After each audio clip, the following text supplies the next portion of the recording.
when Blanca Daly felt the cold envelope pressed into her trembling hand at her father's graveside. Divorce papers served while dirt was still being thrown on his coffin. Her cheating husband Marcus thought he delivered the perfect knockout punch. But what he didn't know was that his grieving, fragile wife had been recording his every move for 4 months, building an airtight case that would expose not just his affair with his shark lawyer, but a sophisticated criminal conspiracy that had orchestrated their entire 8-year marriage from day one. As Marcus celebrated what he thought was his masterstroke, Blanca was already 10 moves ahead in a deadly game of chess he didn't even know he was playing, and by the time he realized he'd underestimated Thomas Brennan's daughter, it would be far too late to save himself from the brilliant, ruthless woman he'd tried so hard to destroy. As dirt hit her father's coffin, Blanca Daly felt the envelope pressed into her trembling hand. Divorce papers served at graveside, unaware she'd been planning his destruction for months. My beautiful family and friends, welcome back. If you're ready to settle in for another unforgettable story, make sure you hit that subscribe button, and let me know in the comments where you're watching from. Hearing from you, no matter where you are in the world, always makes me happy. And hey, if you enjoy this one, stay tuned, because there are always more powerful stories on the way, and you definitely don't want to miss them. Before we begin, do me a favor, like this video, subscribe, and share it with someone you love. You never know whose heart this story might touch. Now, let me take a moment to speak into your life. I pray that whatever burden you're carrying, you find peace that passes all understanding. I pray that in the quiet moments when no one sees your tears, God sees you and comforts you. I pray for healing over every broken piece of your heart, and strength to rise again no matter how many times life has knocked you down. May joy find its way back to you, even if you've forgotten what it feels like. May your faith be reignited, your spirit lifted, and may love, real, deep, unconditional love, surround you wherever you are right now. You're not forgotten. You're not invisible. And you're not alone. This community is your safe space, and this story, like all the others, is here to remind you just how powerful your journey truly is. Now, take a deep breath. Get comfortable, and let's dive into today's story. The October rain fell like tears from a gray sky, each droplet carrying the weight of grief that pressed against Blanca Daly's chest. She stood at the edge of her father's grave, her black dress clinging to her slender frame, watching as the mahogany casket was slowly lowered into the earth. The scent of wet roses and freshly turned soil filled her nostrils, a combination that would forever remind her of this moment, the moment her world shifted on its axis. Mourners surrounded her in a semicircle of black umbrellas and whispered condolences. Her father, Thomas Brennan, had been beloved in their small Connecticut town. The local bank president, Little League coach, and the man who never missed a Sunday service at St. Mary's Cathedral. Now he was gone, taking with him the last person who had ever truly understood her. Blanca's fingers tightened around the single white lily in her hand, her father's favorite flower. She could still hear his voice from just 3 days ago, weak but determined as he lay in his hospital bed. "Mija, promise me you'll be strong. Promise me you won't let anyone take advantage of your kind heart." She had promised, not knowing how prophetic those words would become. The priest's voice droned on about eternal rest and heavenly peace, but Blanca's attention was drawn to movement in her peripheral vision. Her husband of 8 years, Marcus Daly, stood 20 feet away, his tall frame rigid beneath his expensive black suit. His dark hair was perfectly styled despite the rain, and his green eyes, once warm with love, now held something cold and calculating. Something was wrong. Marcus hadn't spoken to her since they'd arrived at the cemetery. He'd barely acknowledged her during the church service, and when she'd reached for his hand during the eulogy, he'd pulled away as if her touch burned him. As the final prayer concluded and mourners began to disperse, offering their final condolences, Blanca felt a presence beside her. She turned to find Marcus approaching, but his expression wasn't one of comfort or shared grief. His jaw was set, his movements deliberate, and in his hand was a manila envelope that seemed to glow ominously against the gray afternoon. "Blanca," he said, his voice devoid of the warmth she remembered from their wedding day.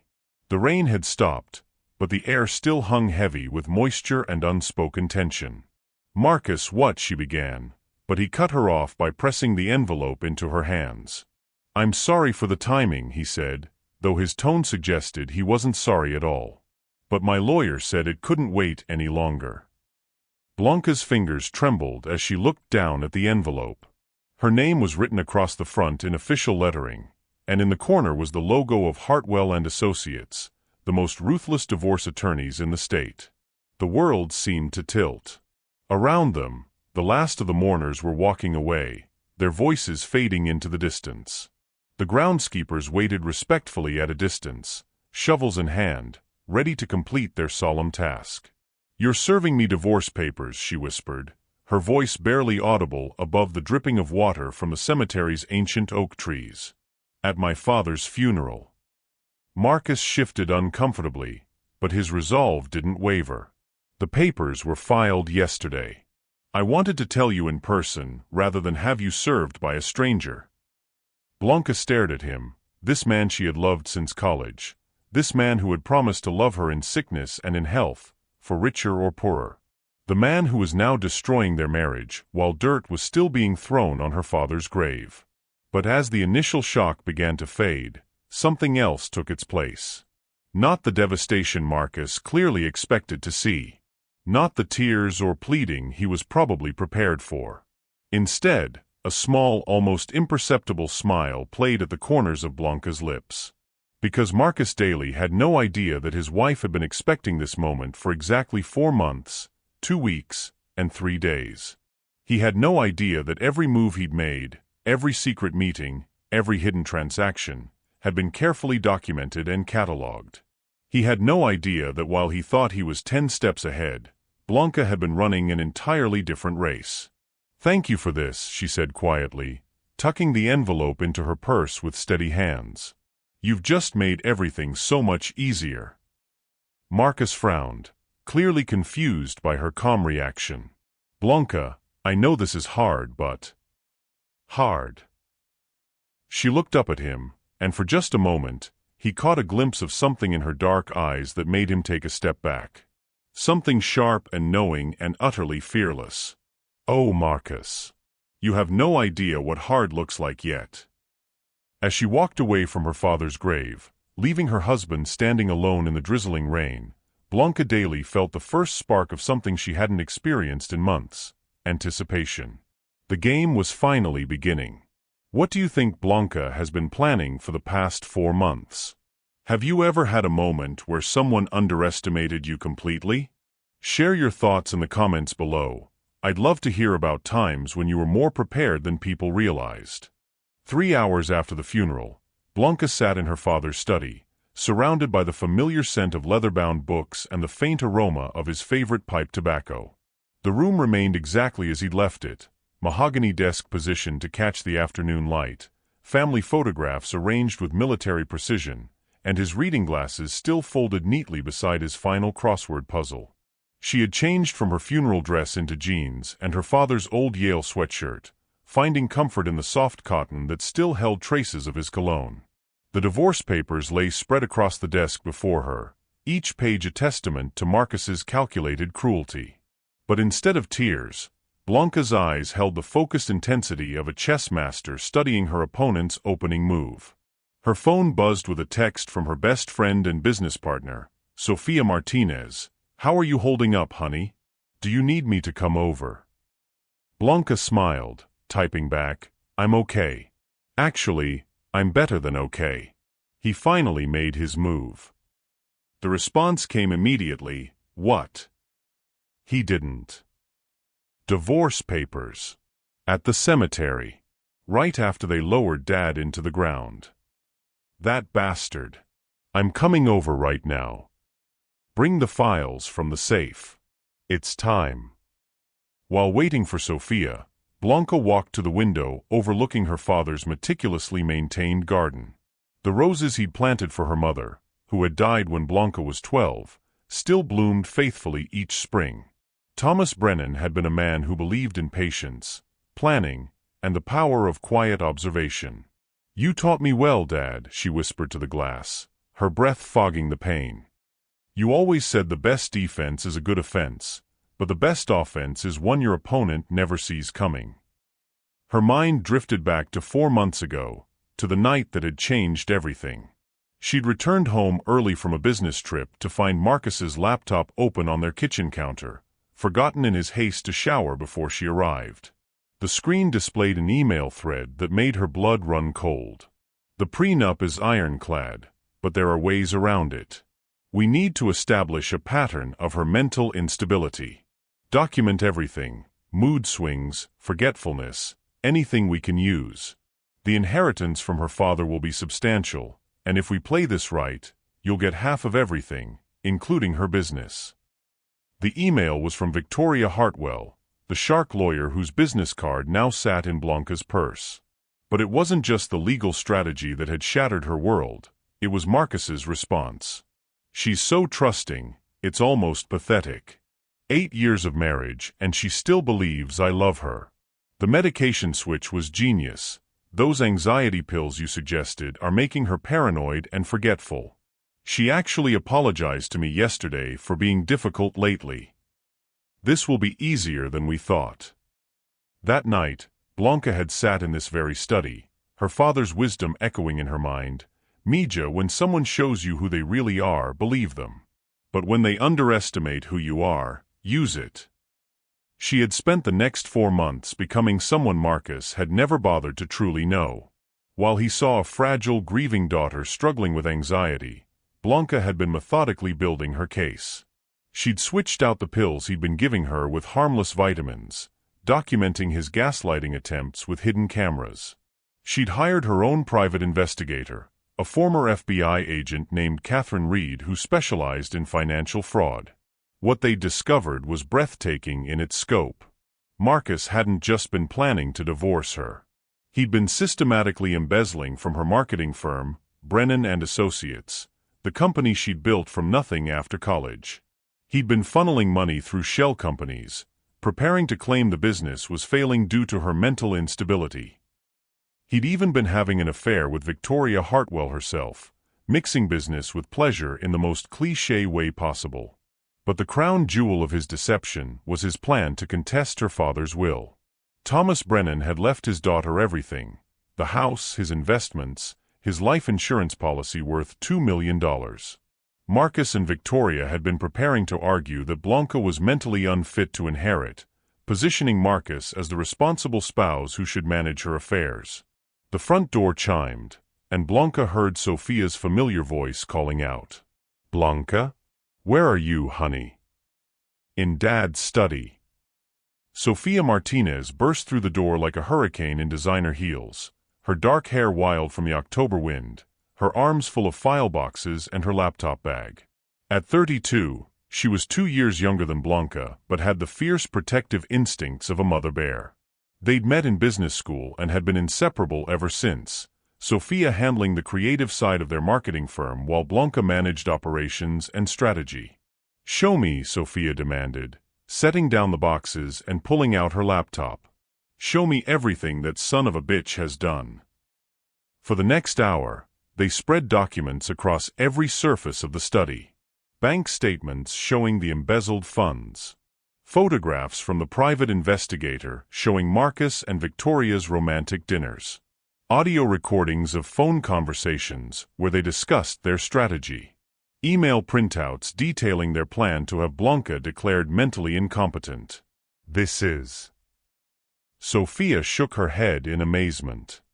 "This is enough to destroy him completely. Professionally, financially, legally, everything."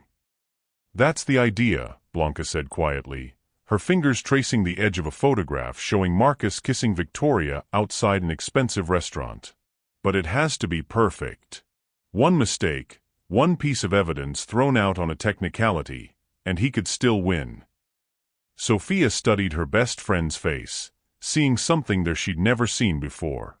Blanca had always been the gentle one, the peacemaker, the woman who apologized when others bumped into her. But grief and betrayal had forged something new in her, something sharp and unbreakable. "What's the plan?" Sophia asked. Blanca smiled, and it was her father's smile, patient, calculating, and absolutely ruthless when necessary. "We're going to give Marcus exactly what he wants," she said. We're going to let him think he's winning, right up until the moment we take everything away from him. But first, we need to make a phone call. She reached for her phone and dialed a number she'd memorized weeks ago. Catherine Reed Investigations. Catherine, it's Blanca Daly. He served the papers today, just like you predicted. Are you ready to move to Phase 2? The voice on the other end was crisp and professional. I've been ready for weeks. How do you want to play this? Blanca looked at the divorce papers scattered across her father's desk, then at the evidence of her husband's betrayal surrounding her like armor. Like Dad always taught me, she said. Quietly, carefully, and completely. As she hung up the phone, Sophia was grinning. Your father would be so proud of you right now. I hope so, Blanca whispered, touching the framed photo of Thomas Brennan that sat on his desk. Because tomorrow, Marcus Daly is going to learn that he married the wrong woman to mess with. Outside, the October wind rattled the windows, and somewhere in the distance, thunder rumbled, a storm approaching that Marcus would never see coming. The next morning dawned crisp and clear, the kind of October day that made Connecticut look like a postcard. Blanca stood in her kitchen, sipping coffee from her father's favorite mug, a chipped ceramic piece that read "World's Best Dad" in faded blue letters. She'd barely slept, but adrenaline coursed through her veins like electricity. Marcus emerged from their bedroom at exactly 7:15 a.m., as he had every weekday for the past 8 years. His routine was as predictable as sunrise: shower, shave, expensive suit, protein shake, and out the door by 7:45.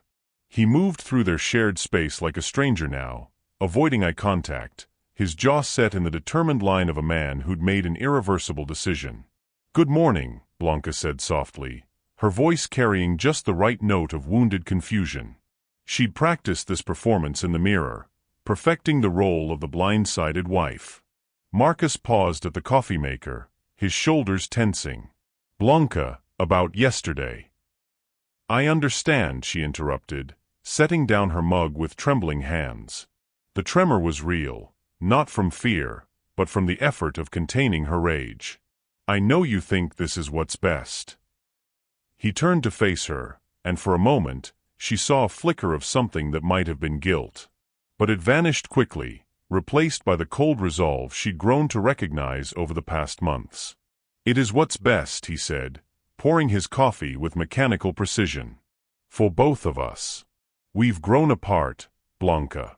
We want different things. Yes, she thought, you want my money, and I want you to pay for what you've done. I've been thinking, she said aloud, wrapping her arms around herself in a gesture of vulnerability. Maybe we could try counseling? I know I've been difficult lately, with Dad's illness and everything. Marcus's expression hardened. It's too late for that. I've already moved out most of my things. I'm staying at the Marriott downtown until I can find an apartment. Blanca nodded, letting a single tear slide down her cheek. Will you at least let me make you breakfast? One last time. For a moment, Marcus looked genuinely uncomfortable. The man who had been systematically poisoning her with anxiety medication, who had been stealing from her business, who had served her divorce papers at her father's funeral, was apparently not completely dead inside. I don't think that's a good idea, he said quietly. Please, she whispered. I need to feel like I'm doing something normal. Something that makes sense. Marcus checked his watch, a Rolex she'd given him for their 5th anniversary, bought with money from the business he'd been embezzling from. I have a meeting at 9. I'll be quick. Just eggs and toast. He hesitated, then nodded curtly. Fine. But I can't be late. As Blanca moved around the kitchen, cracking eggs and buttering toast, she felt Marcus watching her with the clinical detachment of a scientist observing a lab rat. She wondered if he was cataloging her behavior for his lawyer, looking for signs of the mental instability they planned to claim in court. If only he knew what she was really doing. Her phone, positioned strategically on the counter, was recording everything. The conversation would join the dozens of other recordings Catherine Reed had helped her collect, evidence of Marcus's cold manipulation and emotional abuse. "Here you go," she said, setting the plate in front of him. "Your favorite. Over easy with wheat toast."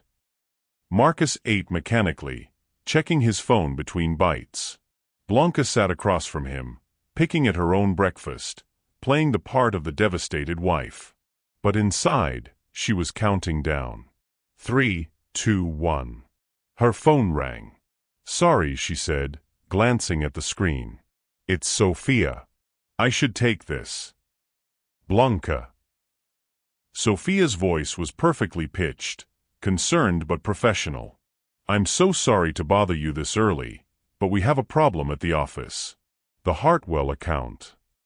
Marcus's head snapped up at the mention of his lawyer's name. Blanca met his eyes with what she hoped looked like confusion. "What about it?" she asked. "There are some discrepancies in the billing. Large ones. I think someone's been... Well, I think we might have been hacked. Can you come in early? I've already called the police." Blanca's eyes widened in perfectly performed shock. "Hacked?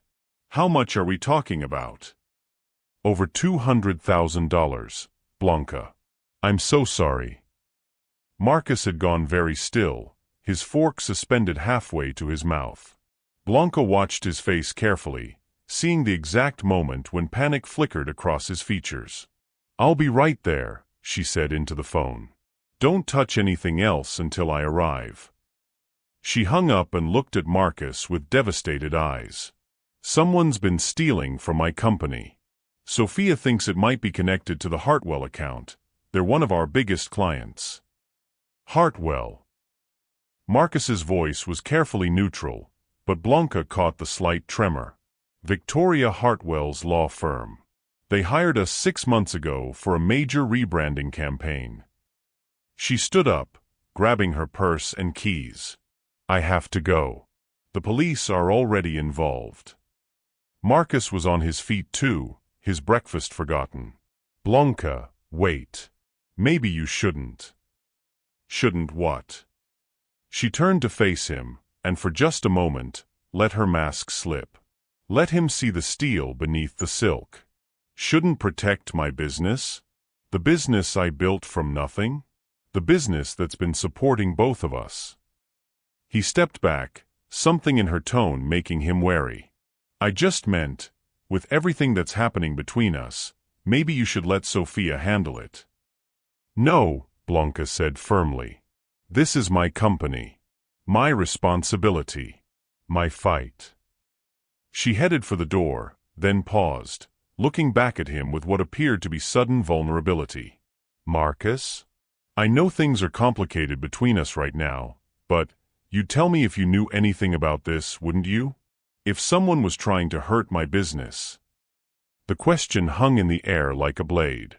Marcus's face had gone pale, and she could practically see the wheels turning in his head. Was this a coincidence? Had his embezzlement been discovered? How much did she know? "Of course," he said finally. "Of course I would." Blanca nodded, then walked out the door, leaving her husband standing in their kitchen with the taste of lies bitter on his tongue. As she drove toward her office, Blanca allowed herself a small smile. Phase 2 had officially begun. By now, Marcus would be frantically calling Victoria Hartwell, warning her that the police were investigating the account. They would panic, make mistakes, leave digital footprints that Catherine Reed was already prepared to follow. Her phone buzzed with a text from Sophia. How did he react? "Like a man who just realized he might have underestimated his opponent," Blanca typed back. "Good. Catherine's team is in position. The moment he contacts Hartwell, we'll have everything we need."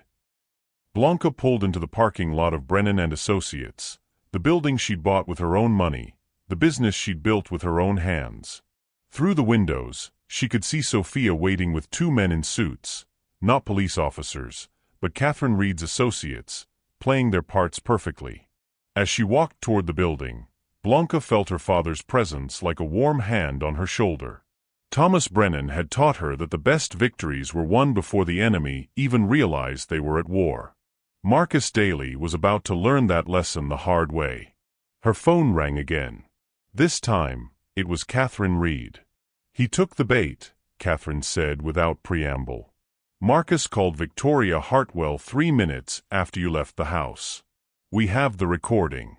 He's panicking, asking if their communications are secure, if there's any way the embezzlement could be traced back to him." And Victoria's response? She told him to stay calm, that they've covered their tracks. She also mentioned something very interesting. Apparently, they've been planning to accelerate their timeline.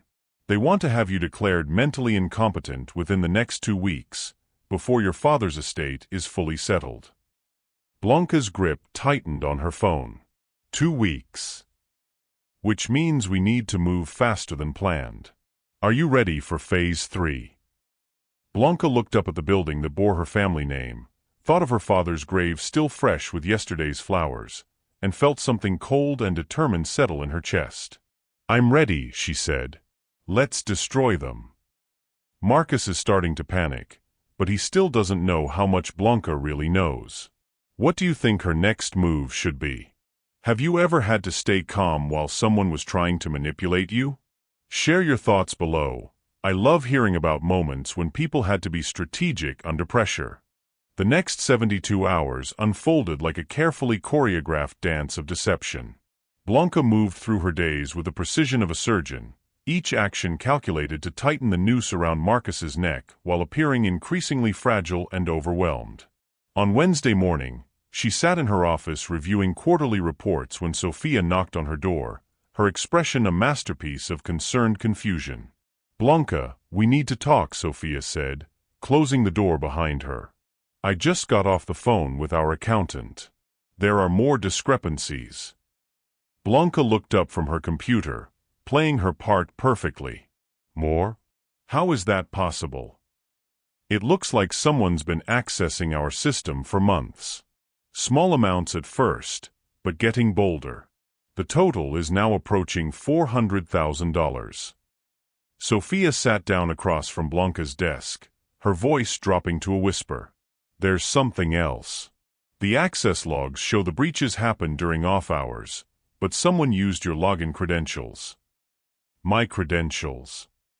Blanca's voice cracked with just the right amount of fear and confusion. "But that's impossible. I would never." "I know you wouldn't," Sophia said quickly. "But Blanca, honey, this looks really bad. If the police think you're involved." Through her office's glass walls, Blanca could see her employees working at their desks, unaware of the drama unfolding in their midst.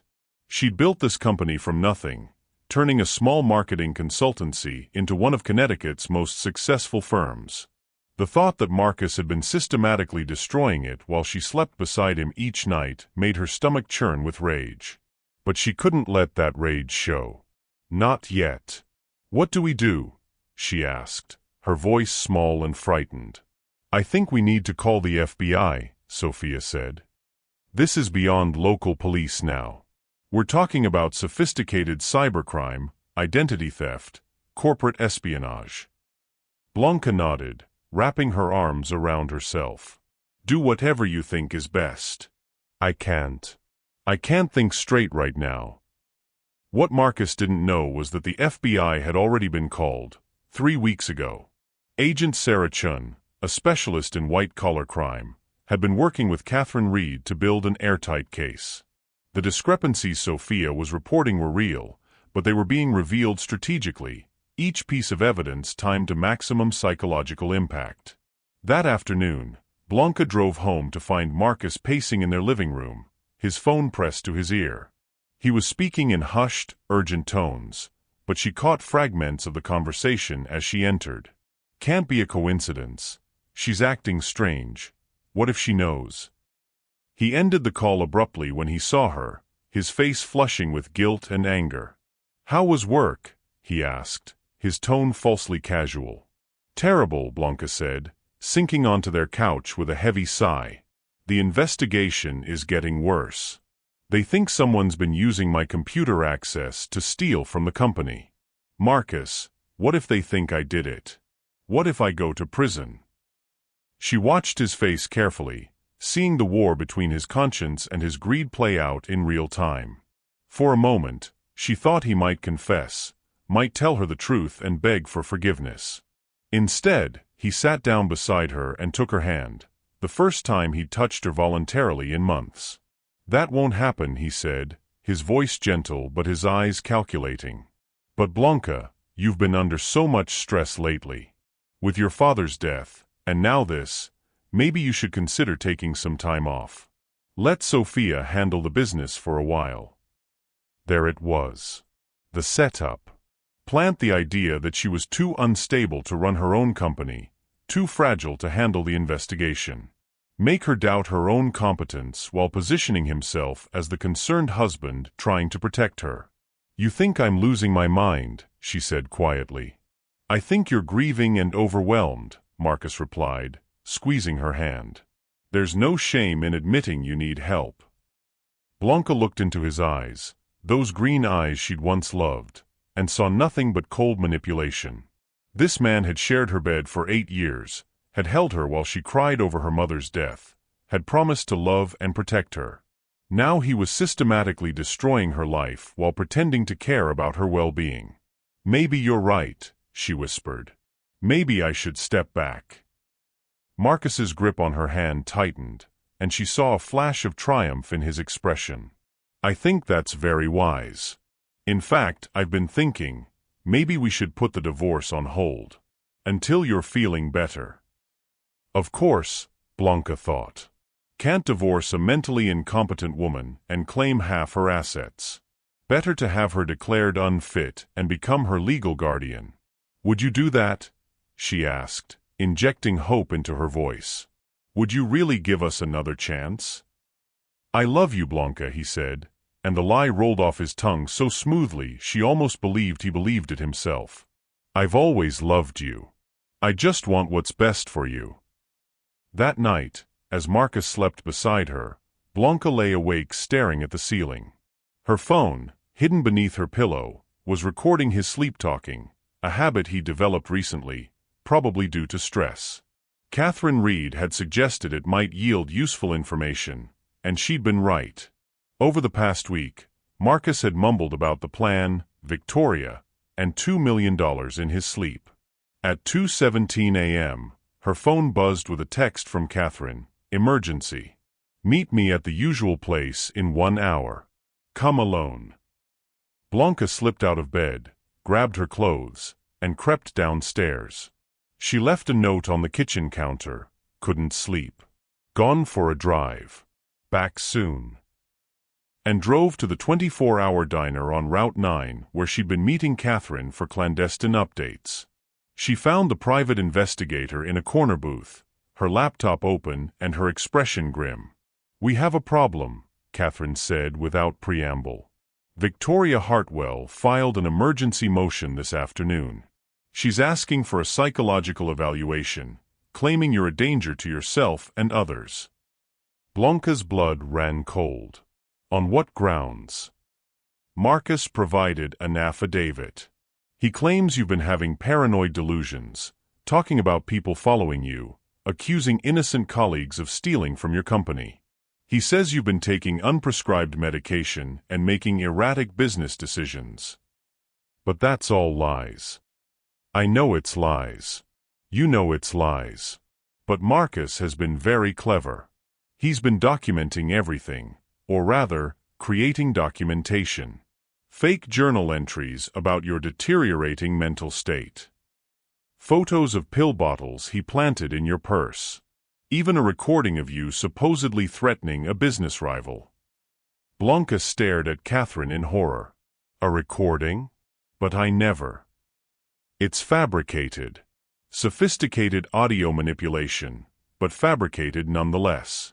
The problem is, it's good enough to fool a judge, at least temporarily. If this motion is granted, you could be committed for psychiatric evaluation within 48 hours. The diner suddenly felt too small, too bright. Blanca could hear her heart pounding in her ears. "How long do we have?" "The hearing is tomorrow at 2 p.m. Judge Morrison is presiding. He's known for being cautious about mental health issues. If Victoria presents her case well. Then we move to phase 4, Blanca said, her voice steady despite the fear coursing through her veins. Tonight. Catherine raised an eyebrow. Are you sure? Once we play this card, there's no going back. Marcus will know you've been on to him from the beginning.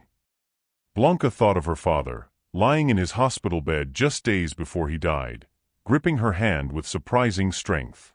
Promise me you'll fight, Mija. Promise me you won't let anyone make you small. I'm sure, she said. What do you need me to do? Catherine smiled, the first genuine smile Blanca had seen from her in weeks. Go home. Act normal. Let Marcus think his plan is working. Tomorrow morning, I want you to call Sophia and tell her you're taking a leave of absence from the company. Make it sound like you're having a breakdown. And then we spring our trap. By tomorrow afternoon, Marcus Daly is going to wish he'd never heard your name. As Blanca drove home through the empty streets, she felt a strange sense of calm settling over her. The endgame was approaching, and she was ready. Marcus thought he was playing chess while she was playing checkers. He was about to learn that she'd been playing an entirely different game all along. She slipped back into bed at 4 a.m., and Marcus stirred beside her. Where were you? He mumbled, half asleep. Couldn't sleep, she whispered. Just drove around for a while. He made a non-committal sound and rolled over. Within minutes, he was snoring softly, completely unaware that his wife had just signed his death warrant. Blanca closed her eyes and smiled in the darkness. Tomorrow, the real Blanca Daly would finally stand up. Thursday morning arrived with deceptive tranquility. Blanca woke before her alarm, her body humming with anticipation despite having slept only 2 hours. Beside her, Marcus was already stirring, his internal clock as reliable as ever. She watched him through half-closed eyes, studying the face of the man who had systematically tried to destroy her life. Today that would end. Good morning, she said softly, injecting just the right amount of fragility into her voice. Marcus turned to her, and she saw something new in his expression, a predatory satisfaction barely concealed behind false concern. He thought he was hours away from victory. How are you feeling? He asked, reaching out to touch her forehead as if checking for fever. You were restless last night. I've been thinking about what you said, Blanca replied, sitting up slowly and running her hands through her hair. About taking time off. About getting help. Marcus's eyes sharpened with interest. And I think you're right. I think I'm losing my grip on reality. She let her voice crack slightly. The investigation, Dad's death, our marriage falling apart. I can't handle it anymore. She watched Marcus struggle to contain his excitement. This was exactly what he'd been working toward, getting her to admit she was mentally unstable, preferably on record. I'm proud of you for recognizing that, he said, pulling out his phone. I think we should call Dr. Peterson. Maybe he can recommend someone who specializes in your kind of situation. Your kind of situation. As if grief and stress were character flaws rather than normal human responses to trauma and betrayal. Actually, Blanca said, standing up and wrapping her robe around herself, I think I should call Sophia first. Tell her I'm taking a leave of absence. She deserves to hear it from me. Marcus nodded eagerly. That's very responsible of you. Blanca walked to the kitchen and dialed Sophia's number, putting the call on speaker so Marcus could hear every word. Blanca. Sophia's voice was perfectly pitched, concerned but not surprised. How are you holding up? I'm not, Blanca said, letting tears creep into her voice. Sophia, I think I'm having some kind of breakdown. I can't tell what's real anymore. The investigation, the missing money. What if I did take it? What if I don't remember? Honey, no, Sophia said firmly. You would never. But what if I did? Blanca interrupted, her voice rising with manufactured hysteria. What if I've been stealing from my own company and I don't even know it? What if I'm going crazy like my mother did? Marcus leaned forward, his eyes gleaming. Blanca's mother had struggled with depression before her death, and he was clearly filing away this reference for future use. Blanca, listen to me, Sophia said. You need to take some time off. Let me handle the business while you get the help you need. I can't ask you to do that. You're not asking. I'm telling you. As your business partner and your best friend, I'm telling you to step back and take care of yourself. Blanca dissolved into convincing sobs. Okay, you're right. I'll draft a letter of temporary resignation this morning. Don't worry about that now. Just focus on getting better. After hanging up, Blanca turned to Marcus with red-rimmed eyes. There. Are you happy? I'm officially admitting I'm too crazy to run my own business. For a moment, Marcus looked almost guilty. Almost. Then his phone buzzed with a text, and his expression hardened with renewed purpose. I have to go, he said, checking the message. But Blanca, I want you to know. I'm proud of you for taking this step. It shows real strength. Strength. The word tasted like poison coming from his mouth. After Marcus left, Blanca allowed herself exactly 60 seconds to feel the full weight of her rage. She stood in her kitchen, hands clenched into fists, and let the fury wash over her like a cleansing fire. Then she took a deep breath, picked up her phone, and called Catherine Reed. It's time, she said simply. Are you sure you're ready for this? Blanca looked around the kitchen where she'd made Marcus breakfast just yesterday, where she played the role of the devoted wife for 8 years while he plotted her destruction. I've never been more ready for anything in my life. 2 hours later, Blanca sat in Judge Morrison's courtroom, flanked by her attorney, a sharp-eyed woman named Rebecca Torres who specialized in defending against frivolous competency challenges. Across the aisle, Marcus sat with Victoria Hartwell, both of them radiating confidence. Victoria was everything Blanca had expected, tall, blonde, impeccably dressed, with a kind of predatory beauty that attracted weak men like Marcus. She was presenting her case with theatrical flair, painting Blanca as a dangerous, delusional woman who posed a threat to herself and others. Your Honor, Victoria said, her voice dripping with false concern, Mrs. Daly has been exhibiting increasingly erratic behavior. She's accused innocent colleagues of embezzlement, made paranoid claims about being followed, and has been taking unprescribed medication to cope with her delusions. Judge Morrison, a gray-haired man in his 60s, listened with the patient expression of someone who'd heard it all before. Do you have evidence to support these claims, Ms. Hartwell? We do, Your Honor. Victoria approached the bench with a folder full of documents. Sworn affidavits from her husband detailing her paranoid episodes. Medical records showing her recent prescription for anxiety medication. And this audio recording, made just last week, where Mrs. Daly threatens a business rival. Blanca's attorney stood up. Objection, Your Honor. We haven't had a chance to examine this alleged recording. Sustained. Ms. Hartwell, you'll need to provide the defense with copies of all evidence before. That won't be necessary, Your Honor. Every head in the courtroom turned as Blanca rose to her feet. Rebecca Torres looked alarmed, but Blanca gave her a reassuring nod. Mrs. Daly, Judge Morrison said, you don't need to speak at this time. Your attorney can represent. With respect, Your Honor, I think I do need to speak. Blanca's voice was clear and strong, nothing like the fragile whisper she'd been using at home. Because everything Ms. Hartwell just said is a lie. Victoria's face went pale. Marcus half rose from his seat, confusion and panic warring in his expression.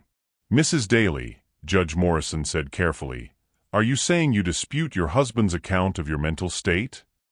I'm saying my husband has been systematically gaslighting me for months in an attempt to steal my inheritance and my business. Blanca turned to face Marcus directly. I'm saying he's been embezzling from my company while secretly planning to have me declared mentally incompetent. And I'm saying I have proof of everything." The courtroom erupted. Victoria was on her feet, objecting loudly. Marcus looked like he'd been struck by lightning. Judge Morrison was banging his gavel, calling for order. "Mrs. Daly," the judge said when quiet was restored, "these are very serious accusations. Do you have evidence to support them?" Blanca smiled, the first genuine smile she'd worn in months. "I do, Your Honor. 4 months' worth of evidence." She nodded to the back of the courtroom, where Catherine Reed stood up, followed by Agent Sarah Chun of the FBI and 2 other federal agents. "Your Honor," Agent Chun said, approaching the bench, "we have warrants for the arrest of Marcus Daly and Victoria Hartwell on charges of embezzlement, fraud, conspiracy, and attempted extortion." The color drained from Victoria's face. Marcus was staring at Blanca as if seeing her for the first time. "You knew," he whispered. "You knew all along." Blanca met his gaze steadily. "I knew the night I found your laptop open with your emails to Victoria. I knew when I discovered you'd been switching my anxiety medication with stronger pills to make me seem unstable. I knew when I found the shell companies you'd been using to funnel money for my business." She stood up, and for the first time in months, she felt like herself again, strong, confident, unbreakable. "What I didn't know," she continued, "was how far you were willing to go. Serving me divorce papers at my father's funeral? That was a nice touch. Really showed your true character." Marcus was being handcuffed now, his expensive suit wrinkled, his perfect hair disheveled. "Blanca, please. I can explain." "No need," she said calmly. "I have recordings of all your explanations. Your phone calls with Victoria, your sleep-talking about the plan, your conversations about having me committed. All of it." Victoria was fighting the handcuffs, her composure completely shattered. "This is entrapment. She set us up." "Actually," Agent Chun said, "this is justice. You 2 set yourselves up the moment you decided to commit federal crimes." As they were led away, Marcus looked back at Blanca one last time. "I loved you," he said desperately. "I really did love you." Blanca tilted her head, studying him with the detached interest of a scientist examining a specimen. "No, Marcus. You loved my money. You loved the idea of controlling me. But you never loved me. If you had, you would have known that I'm my father's daughter. And Thomas Brennan didn't raise a victim." Judge Morrison cleared his throat. "Well, Mrs. Daly, I think it's safe to say this competency hearing is dismissed. In fact, I'd say you've demonstrated remarkable mental clarity and strategic thinking." As the courtroom emptied, Blanca found herself surrounded by her real support system: Sophia, Catherine Reed, Agent Chun, and Rebecca Torres. They were all smiling, congratulating her on her performance. But Blanca felt strangely empty. The victory was sweet, but it couldn't erase the betrayal, couldn't undo the months of manipulation and lies. "How do you feel?" Sophia asked, putting an arm around her shoulders. Blanca considered the question. How did she feel? Vindicated, certainly. Relieved. But also free, she said finally. "For the first time in months, I feel free." Outside the courthouse, reporters were already gathering, drawn by the spectacle of a high-profile lawyer and her co-conspirator being arrested for trying to steal a grieving widow's inheritance. But Blanca didn't want to talk to reporters. She wanted to go home, to her father's house where this had all begun, and figure out who she was now that she was no longer Marcus Daly's wife. As she walked down the courthouse steps, her phone buzzed with a text from an unknown number. "Congratulations on your victory. You're stronger than you know. A friend." Blanca frowned, looking around the crowd of reporters and onlookers. Who would send such a message? And why did she have the feeling that her story was far from over? Blanca just revealed she's been 10 steps ahead this whole time. What do you think about her strategy of letting Marcus think he was winning? Have you ever had to stay quiet and gather evidence before confronting someone? Share your thoughts below. I'm curious about how people handle situations where they need to be strategic rather than reactive. 3 weeks after the courthouse triumph, Blanca sat in her father's study at 2 a.m., surrounded by legal documents and empty coffee cups. The initial euphoria of Marcus's arrest had faded, replaced by a crushing weight she hadn't anticipated. Victory, it turned out, was more complicated than revenge. The media attention had been relentless. "Connecticut widow outsmarts scheming husband" had been the kindest headline. Others were less flattering: Ice Queen's calculated revenge, and the Black Widow of Fairfield County. Every detail of her marriage had been dissected in the press, every strategic move she'd made painted as cold manipulation rather than justified self-defense. Her phone buzzed constantly with interview requests, book deal offers, and messages from strangers, some supportive, others viciously critical. The woman who had called her an inspiration was balanced by the man who labeled her a vindictive bitch who destroyed a good man's life. But it wasn't the media circus that kept her awake at night. It was the silence. The house felt enormous without Marcus's presence, even though she'd grown to hate him. 8 years of shared routines, shared spaces, shared life, even a toxic one, left echoes that seemed to mock her solitude. She found herself setting 2 coffee cups in the morning out of habit, then staring at the extra one with a mixture of relief and inexplicable sadness. Sophia had been worried enough to practically move in, sleeping in the guest room and hovering with the protective intensity of a mother hen. But even Sophia's presence couldn't fill the void that Blanca was only beginning to understand. "You won," she told herself, staring at her reflection in the dark window. "You got everything you wanted." But had she? Marcus was in federal prison awaiting trial. Victoria Hartwell's law practice was in ruins, her reputation destroyed. The embezzled money had been recovered, plus damages.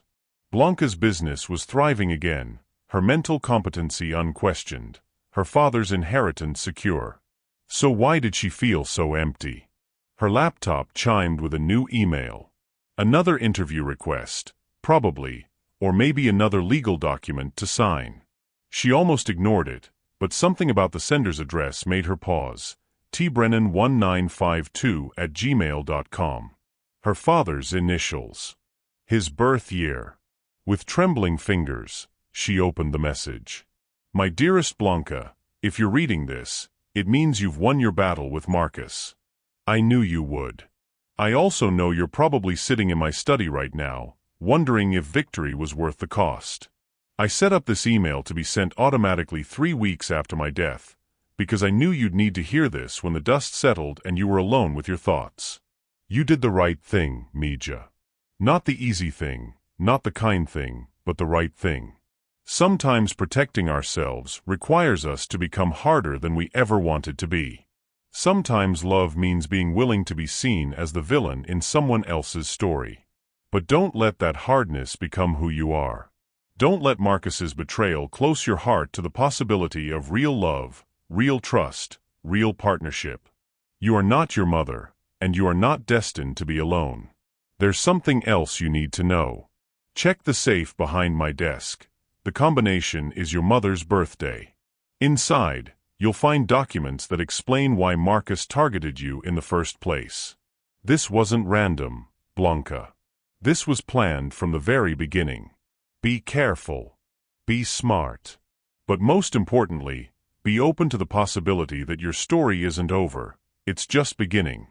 All my love, Dad. P.S. The mysterious text you received at the courthouse? That was from someone who's been watching over you. Someone I asked to keep you safe. Trust him. Blanca stared at the screen, her heart pounding. Her father had known about Marcus's true nature? Had known this was coming? And what did he mean about it being planned from the beginning? She moved to the painting behind his desk, a landscape of the Irish countryside where her grandparents had been born. Her fingers found the hidden latch, and the painting swung aside to reveal a small safe. She entered her mother's birthday with shaking hands, April 15, 1965. The safe opened with a soft click. Inside were documents she'd never seen before. Bank statements, private investigator reports, photographs. Her father had been investigating Marcus for over a year before his death.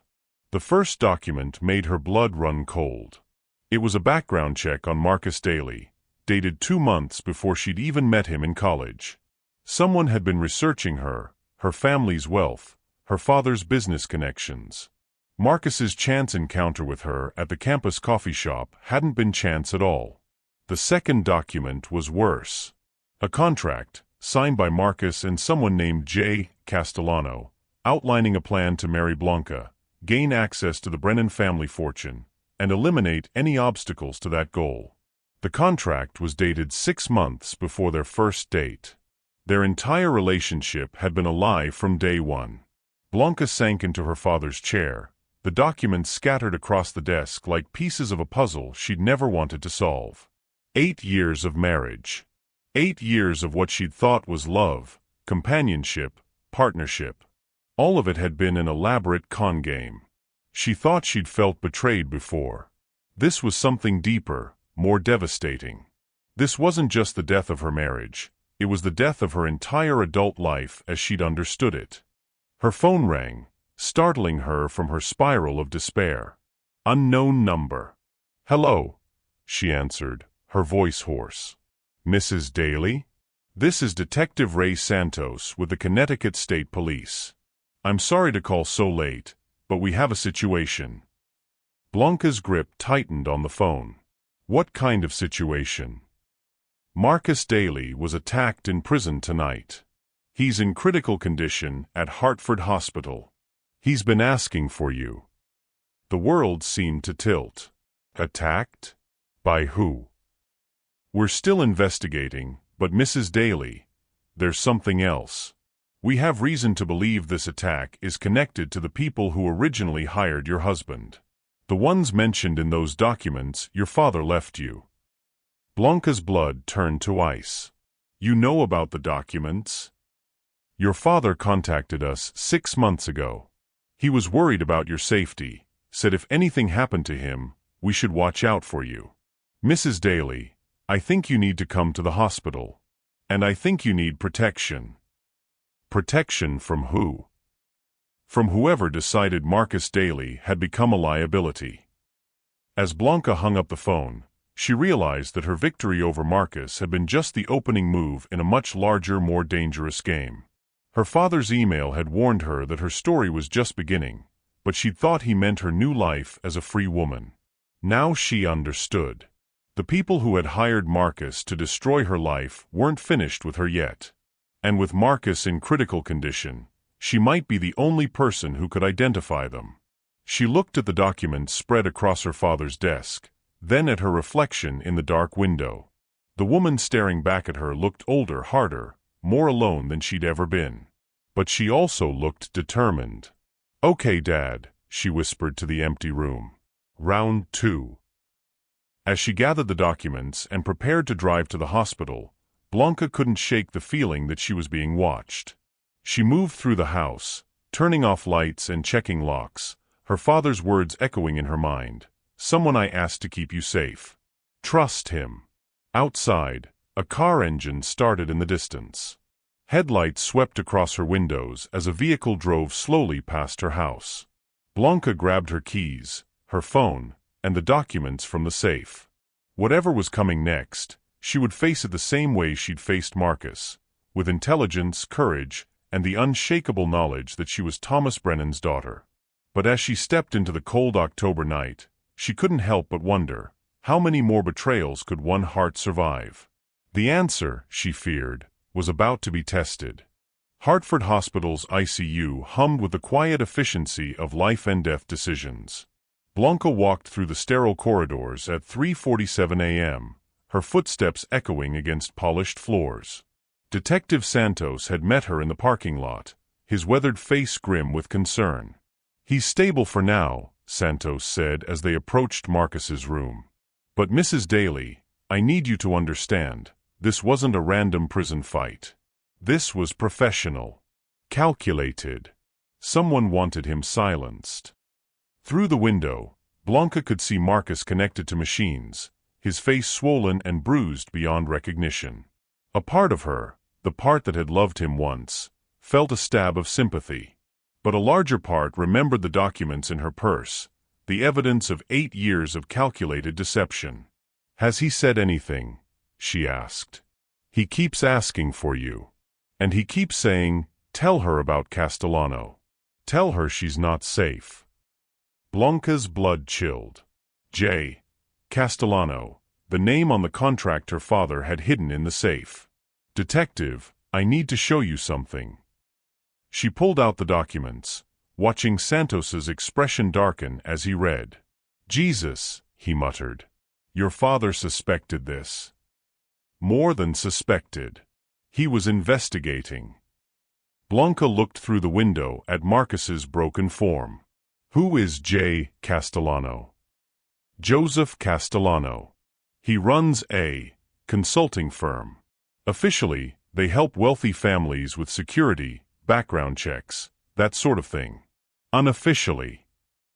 Santos paused, choosing his words carefully.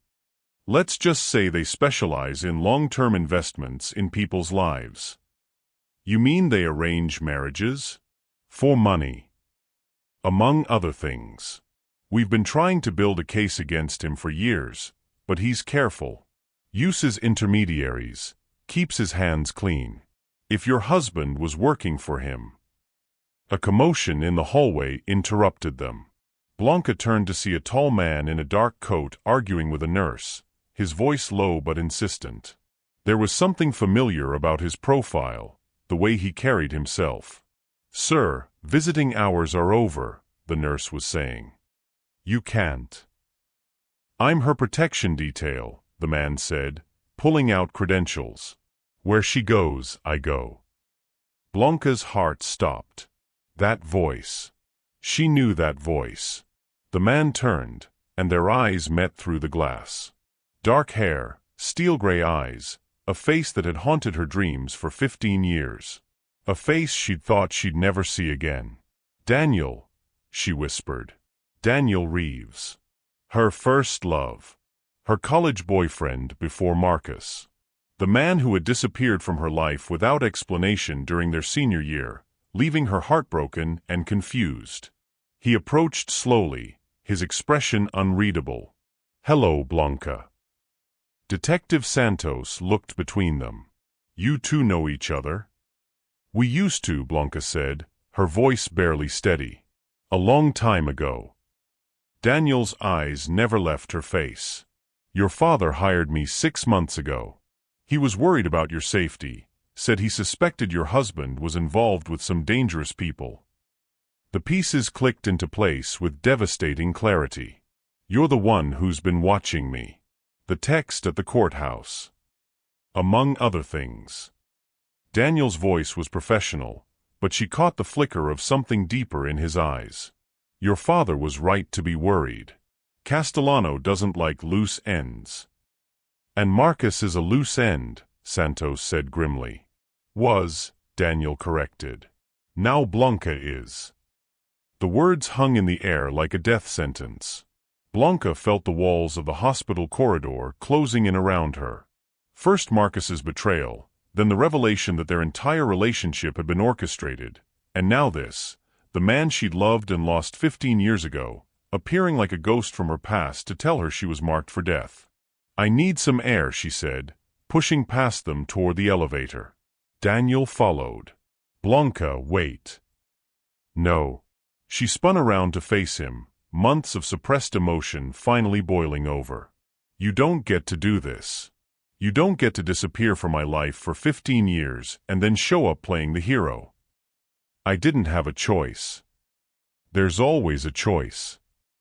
Her voice cracked with pain and fury. "Do you have any idea what you did to me? I loved you, Daniel. I thought we were going to build a life together. And then one day you were just gone. No explanation, no goodbye, nothing." Daniel's professional mask slipped, revealing the pain beneath. "I know. God, Blanca, I know.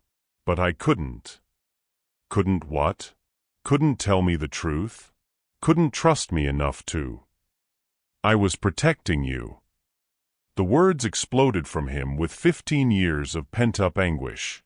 I was protecting you from exactly this kind of life. From people like Castellano, from the world I was already trapped in. Blanca stared at him, seeing him clearly for the first time. The expensive clothes, the confident way he'd handled the hospital security, the credentials that had gotten him past the nurses. What are you, Daniel? What do you really do? He was quiet for a long moment, and she could see him wrestling with how much to tell her. Finally, he said, I work for people who need problems solved quietly. People who can't go to the police, who can't trust the system to protect them. You're a criminal. I'm a lot of things. But right now, I'm the only thing standing between you and Joseph Castellano. The elevator arrived with a soft ding. Blanca stepped inside, and after a moment's hesitation, Daniel followed. They rode down in tense silence, the weight of 15 years of unspoken words pressing down on them. In the parking garage, Daniel finally spoke again. Your father came to me because he knew I'd never let anything happen to you. He knew that whatever else had changed, that never would. Blanca leaned against her car, suddenly exhausted. Why did you leave, Daniel? The real reason. He was quiet for so long she thought he wouldn't answer. Then, because I found out Castellano was already watching you. Even back then, he was planning something. I thought if I disappeared, if I made it look like we'd broken up naturally, he'd lose interest. I thought I was saving you. Instead, you delivered me right into Marcus's hands. The pain that flashed across Daniel's face was so raw it took her breath away. I know. I've lived with that knowledge every day for 15 years. When your father told me what Marcus was really doing, what I'd inadvertently helped happen. He shook his head. I can't undo the past, Blanca. But I can keep you safe now. And what makes you think I want your protection? What makes you think I trust you? Daniel stepped closer, and she could see the boy she'd once loved in the man he'd become. Because despite everything, despite all the reasons you have to hate me, you're still here. You're still listening. He was right, and she hated him for it. She should walk away, should tell him to leave her alone, should handle this crisis the same way she'd handled Marcus, with cold calculation and careful planning. But she was tired. Bone deep, soul-weary, tired of fighting alone. What does Castellano want? She asked. Your father's business connections. Your inheritance. Access to the kind of legitimate financial networks that someone like him can't usually touch. Daniel's expression hardened. He spent 8 years positioning Marcus to get close to all of that. Now that Marcus has failed, he needs a new approach. Or he needs to eliminate the problem entirely. That's what I'm afraid of. Blanca looked up at the hospital, where Marcus lay broken and barely alive, a victim of the same forces that had shaped her entire adult life without her knowledge. Then she looked at Daniel, this ghost from her past who claimed to want to protect her. If I agree to this, she said slowly, if I let you help me, I need to know everything. No more lies, no more protection through ignorance. I've spent too many years being manipulated by men who thought they knew what was best for me. Daniel nodded. Everything. I promise. And when this is over, when Castellano is dealt with, you disappear again. For good this time. Something flickered in his eyes, hurt, maybe, or disappointment. But he nodded. If that's what you want. It is. It was a lie, and they both knew it. But it was the lie she needed to tell herself to get through whatever was coming next. As they stood in the parking garage, surrounded by the detritus of other people's emergencies, Blanca felt something shift inside her. The scared, betrayed woman who had discovered her husband's treachery was gone. In her place stood someone harder, more dangerous. Someone who had learned that survival sometimes required becoming the very thing you'd once feared. So, she said, straightening her shoulders. Where do we start? Daniel smiled, the first genuine smile she'd seen from him since he'd reappeared in her life. We start by making Joseph Castellano think he's won. And then we destroy him the same way you destroyed Marcus. Together. Together. As they walked toward Daniel's car, Blanca couldn't shake the feeling that she was stepping across a threshold she could never uncross. But for the first time in months, she didn't feel alone. And sometimes, that was enough. 2 days later, Blanca stood in the marble lobby of the Castellano Group's Manhattan headquarters, her reflection multiplied infinitely in the polished surfaces around her. She wore her most expensive suit, Armani black, with the kind of sharp tailoring that announced power and wealth. Her hair was pulled back in a severe chignon, her makeup flawless, her expression carefully neutral. She looked like exactly what she was supposed to be, a grieving widow ready to make a deal with the devil. Mrs. Daly? A young woman in an impeccable gray dress approached with a practiced smile. Mr. Castellano will see you now. As they rode the elevator to the 42nd floor, Blanca touched the small device hidden beneath her lapel, a recording device so sophisticated it was undetectable by standard security sweeps. Daniel's people had provided it, along with a backup plan that was already in motion throughout the building. The elevator opened onto a reception area that screamed old money and older power. Persian rugs, oil paintings, furniture that probably cost more than most people's cars. And behind a massive mahogany desk sat Joseph Castellano himself. He was smaller than she'd expected, maybe 5'8", with silver hair and the kind of expensive tan that came from winters in the Caribbean. His suit was perfectly tailored, his smile perfectly practiced, and his eyes were the coldest thing she'd ever seen. "Mrs. Daly," he said, rising to greet her. "I'm so sorry for your loss. And your recent difficulties." "Thank you for seeing me on such short notice," Blanca replied, accepting his handshake. His grip was firm, possessive, the handshake of a man who was used to owning everything he touched. "Please sit." He gestured to a leather chair across from his desk. "Can I offer you something to drink? Coffee? Something stronger?" Coffee would be lovely.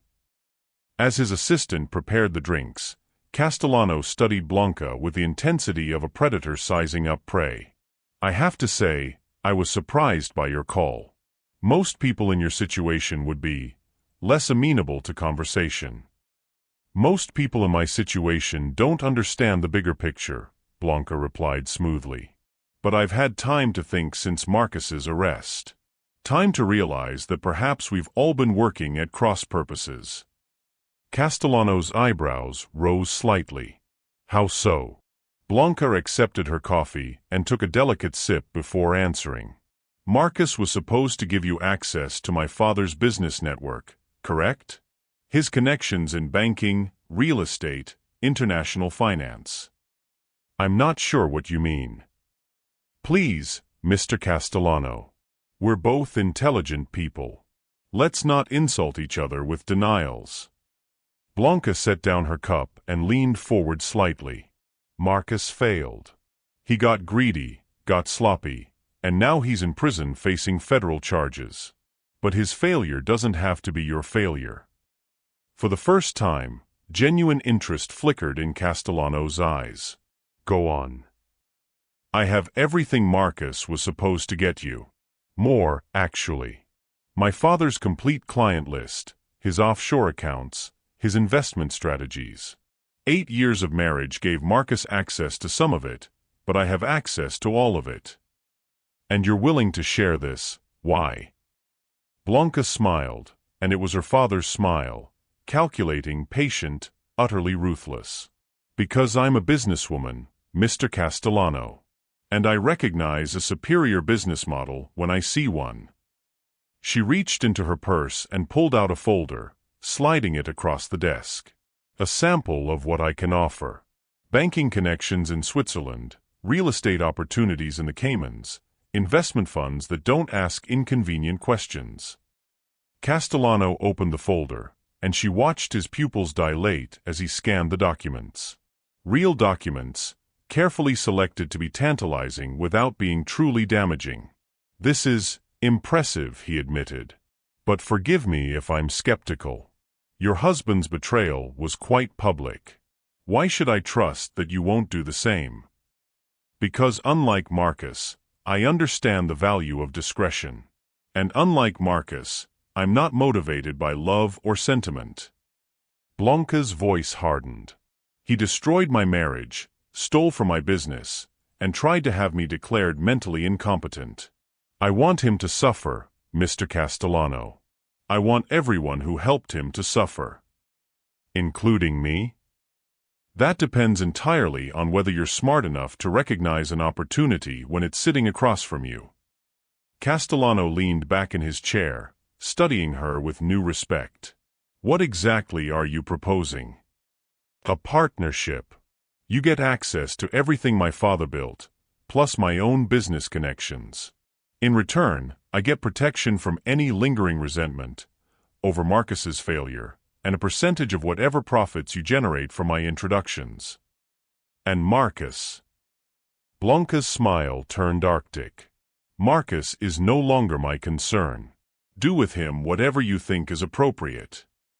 The words tasted like poison, but she forced them out. Somewhere in this building, Daniel and his team were moving into position. In her purse, her phone was transmitting everything to FBI agents positioned around the block. And in her heart, she was counting down the minutes until she could drop this mask and show Castellano exactly who he was dealing with. You know, Castellano said slowly, I think I may have underestimated you, Mrs. Daly. Most people do. It's been quite useful over the years. He stood up and walked to the window, looking out over Manhattan like a king surveying his domain. There would be conditions, of course. Safeguards to ensure your continued cooperation. Such as regular check-ins, oversight of your business operations, and of course, insurance against any change of heart you might experience. Blanca felt ice form in her veins. What kind of insurance? Castellano turned back to her, and his smile was pure predator. The kind that ensures your continued good health depends on your continued cooperation. I see. I hope you do. Because Mrs. Daly, while I appreciate your pragmatic approach to our situation, I want to be very clear about something. He walked back to his desk, his movements casual but his eyes deadly serious. I don't make partnerships. I make acquisitions. And once I acquire something, I don't let it go. The mask was off now. The polite businessman was gone, replaced by the monster underneath. Blanca felt her heart rate spike, but she kept her expression neutral. That's quite a speech, Mr. Castellano. I don't suppose you'd mind repeating it for my friends. His eyes narrowed. What friends? Blanca smiled and touched her lapel. The ones who've been recording every word you've said for the past 20 minutes. The color drained from Castellano's face. You're wearing a wire. Among other things. Blanca stood up, and for the first time since entering his office, she let her true self show. Did you really think I'd walk in here defenseless? Did you really think Thomas Brennan's daughter would be that naive? Castellano lunged for his desk drawer, but the office door burst open before he could reach it. Daniel entered first, followed by FBI agents with weapons drawn. Joseph Castellano, Agent Chen announced, you're under arrest for conspiracy, extortion, and accessory to attempted murder. As the handcuffs clicked around Castellano's wrists, he stared at Blanca with pure hatred. You have no idea what you've done. No idea who you're dealing with. Actually, Blanca said calmly, I know exactly who I'm dealing with. A small, pathetic man who preys on people's trust and thinks that makes him powerful. She walked closer, until she was inches from his face. But here's what you never understood, Mr. Castellano. I'm not Marcus. I'm not some weak man you can manipulate and control. I'm Thomas Brennan's daughter, and I don't forgive. I don't forget. And I don't lose. As the agents led Castellano away, he called back over his shoulder, This isn't over, Mrs. Daly. I have people, connections you can't imagine. Had, Blanca corrected. You had people. But funny thing about criminal enterprises, when the head gets cut off, the body dies pretty quickly.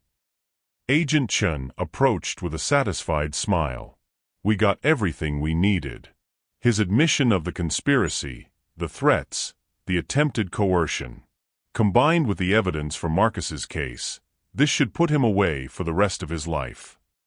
And his organization? Already being rolled up. We've had warrants ready for months, just waiting for enough evidence to make them stick. Your recording gave us that. As the FBI finished processing the scene, Blanca found herself alone with Daniel in Castellano's office. The adrenaline was wearing off, leaving her feeling strangely empty. "It's over," Daniel said quietly. "Is it?" Blanca walked to the window where Castellano had stood just minutes before. He said he had people, connections. What if he was bluffing, trying to scare you one last time? Daniel moved to stand beside her. "It's over, Blanca. You're safe." She turned to look at him, this man who had disappeared from her life and then returned to save it. "And now you disappear again. That was the deal. What if I changed my mind about the deal?" Daniel's eyes searched her face. "What are you saying?" "I'm saying that maybe I'm tired of being alone. Maybe I'm tired of not trusting anyone, of handling everything by myself." She took a breath. "Maybe I'm saying that 15 years ago, you made a choice to protect me.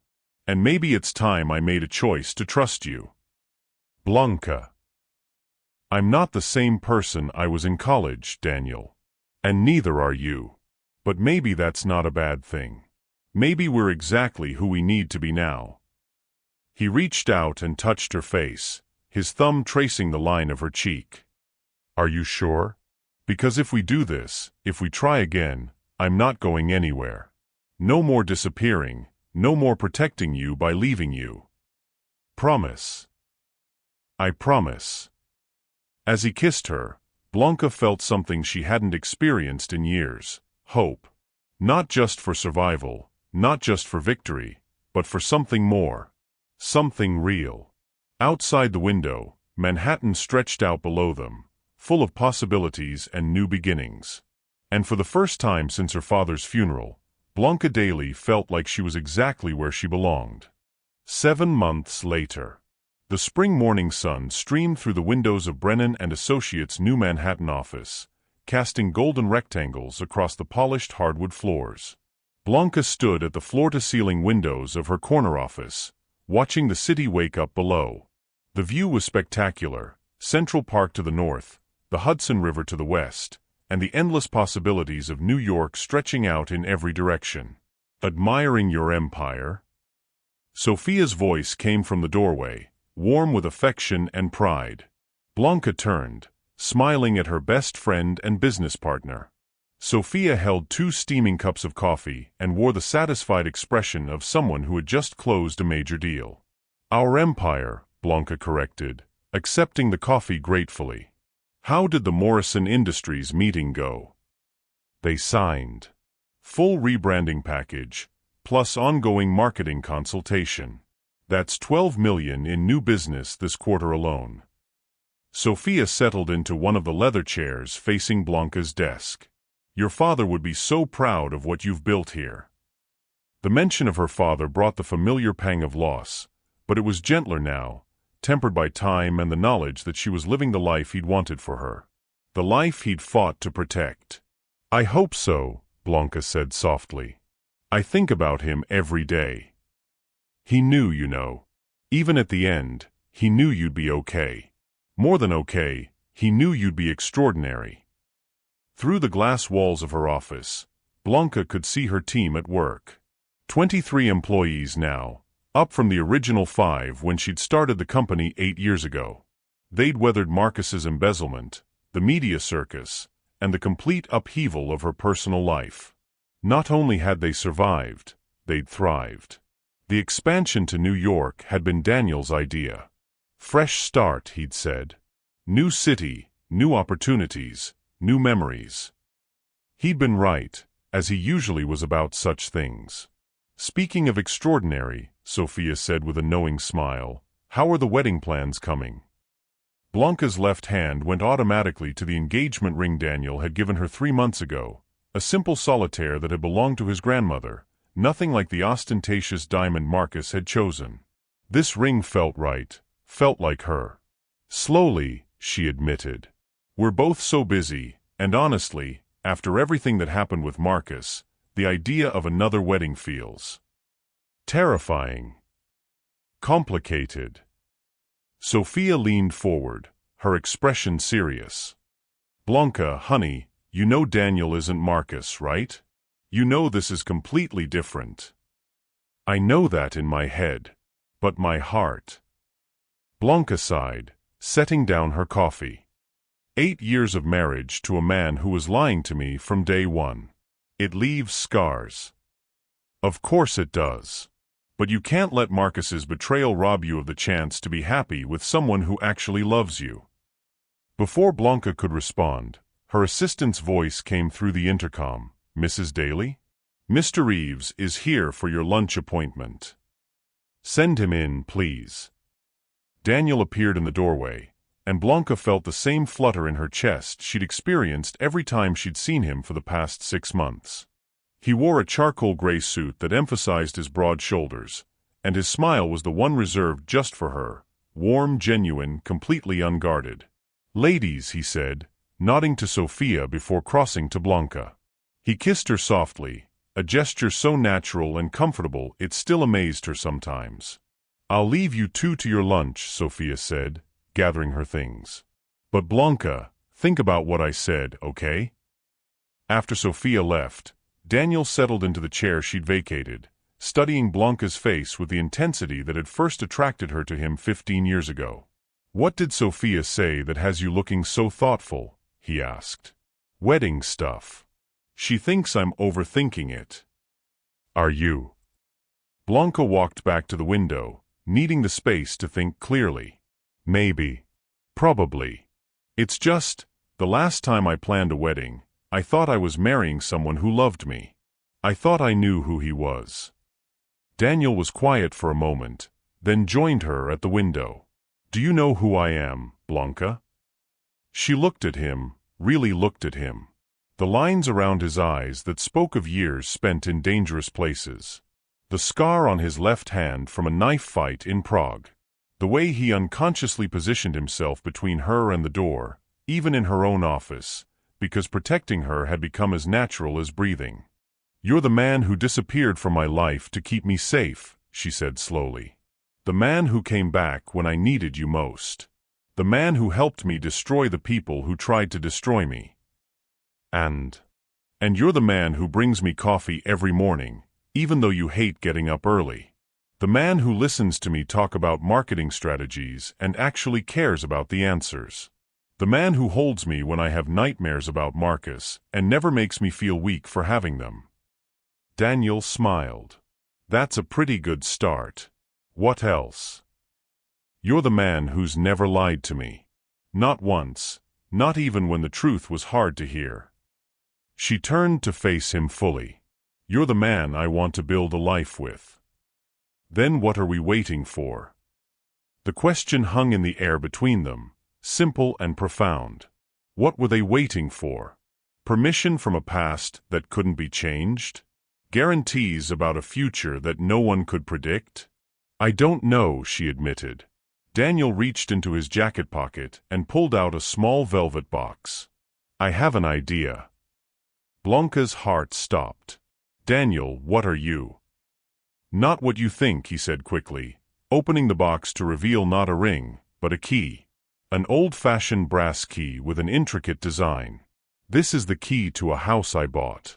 In Connecticut, about 20 minutes from where you grew up. It has a garden where we could plant roses like your father did for your mother. It has a study where you could work when you don't want to come into the city. And it has a future that belongs to us, not to anyone from our past." Blanca stared at the key, her throat tight with emotion. "You bought a house?" "I bought us a home. If you want it." He took the key from the box and held it out to her. No pressure, no timeline, no expectations. Just possibility. She took the key, feeling its weight in her palm. It was warm from being in his pocket, solid and real and full of promise. "There's something else," Daniel said. "I've been offered a job. Legitimate, legal, boring corporate security consulting. Good money, regular hours, no more disappearing for weeks at a time." "You'd do that? Give up the life you've built?"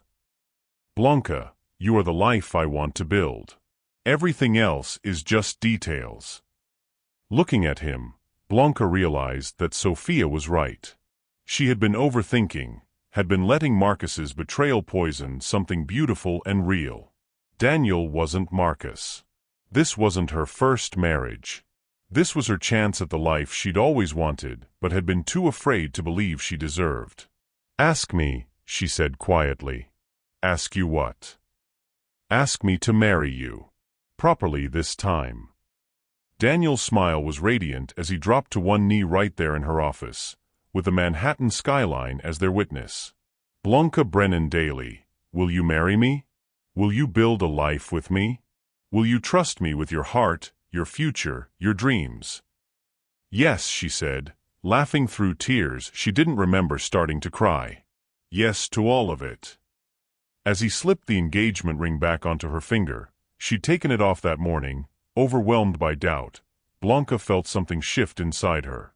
The last of the walls she'd built around her heart crumbled, leaving her open and vulnerable and completely, utterly happy. "When?"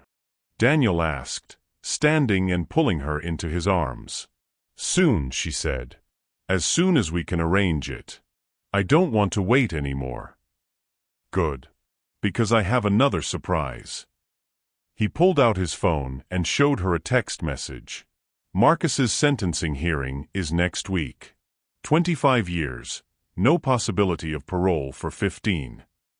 Blanca felt a complex mix of emotions: satisfaction, closure, and surprisingly, a touch of sadness for the man she'd once loved, even if that love had been built on lies.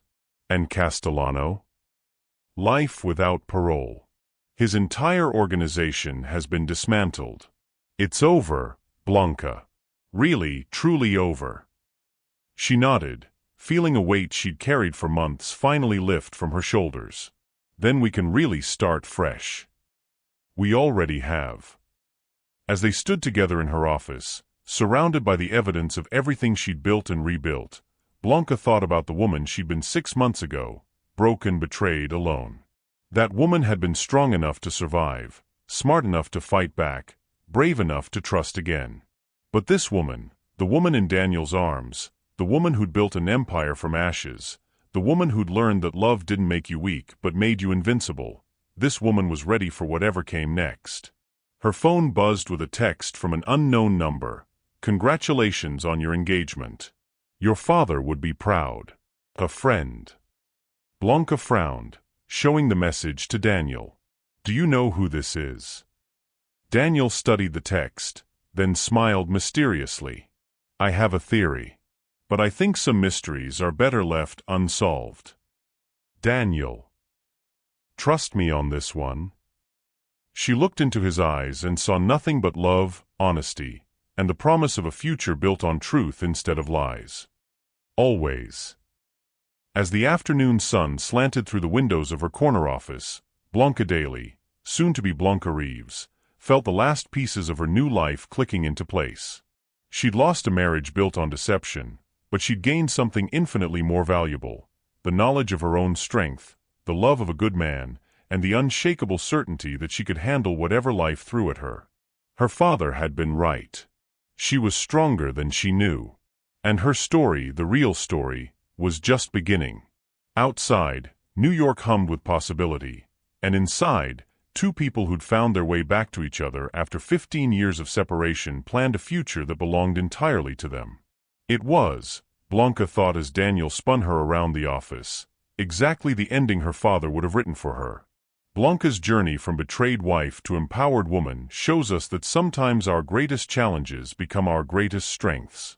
She learned that being 10 steps ahead isn't just about planning. It's about knowing your own worth and never letting anyone make you small. What's a time in your life when you discovered you were stronger than you thought? Share your story in the comments below. I believe we all have moments when we surprise ourselves with our own resilience. Thank you for following Blanca's incredible journey from victim to victor. Her story reminds us that no matter how dark things get, we always have the power to write our own ending. Sometimes the best revenge isn't revenge at all. It's living well, loving deeply, and never letting anyone dim your light. Thank you so much for watching this story all the way to the end. If this touched your heart, then you're going to love the next one. It's just as powerful, and even more intriguing than you can imagine. So don't stop here. Click the video showing on your screen right now and continue the journey. I'll be waiting for you on the other side of that story. See you there.